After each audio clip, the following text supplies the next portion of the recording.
Congratulations, you've made it to the dissertation stage. You should be incredibly happy. However, entering Chapter 1 might be a little daunting. So we're going to cover a broad overview of Chapter 1 here in this video. The purpose of Chapter 1, introduce the reader to what's coming. Some brief sections, maybe around 15 pages, that's going to give them the highlights of what's coming. Typically, you start with an introduction. Now, schools are going to have different titles for these things in their templates, but you're incredibly intelligent. You can figure out how to translate this, what I'm going to cover, into their titles.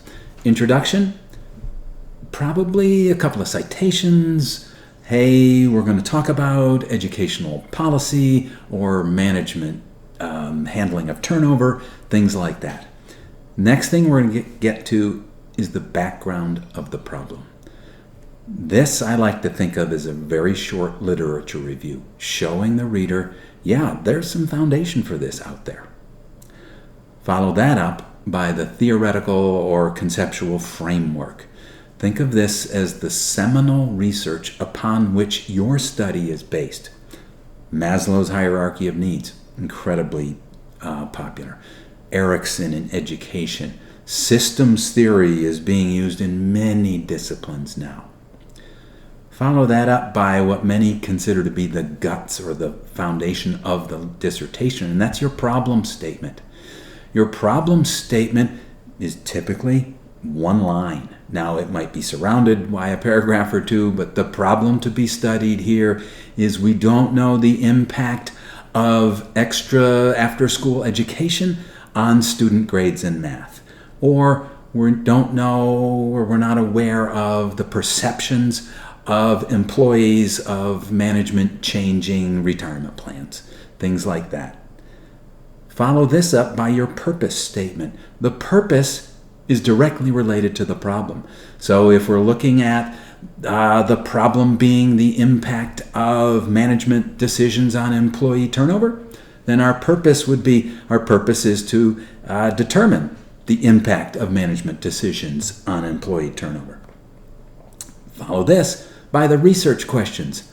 Again, highly aligned with your problem and your purpose. So your research question could be, what is the relationship between management decisions and employee turnover? Or what are the perceptions of parents regarding teacher pay raises?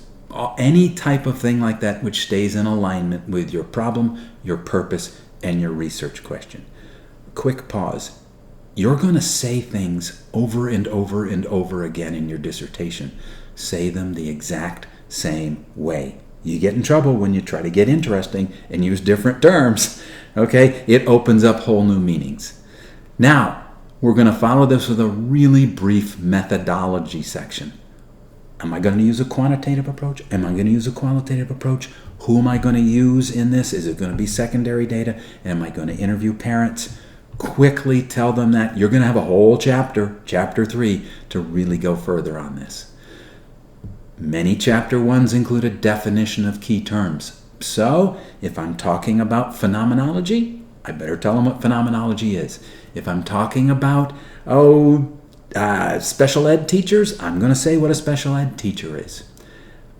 You also may have a section in Chapter 1 on validity.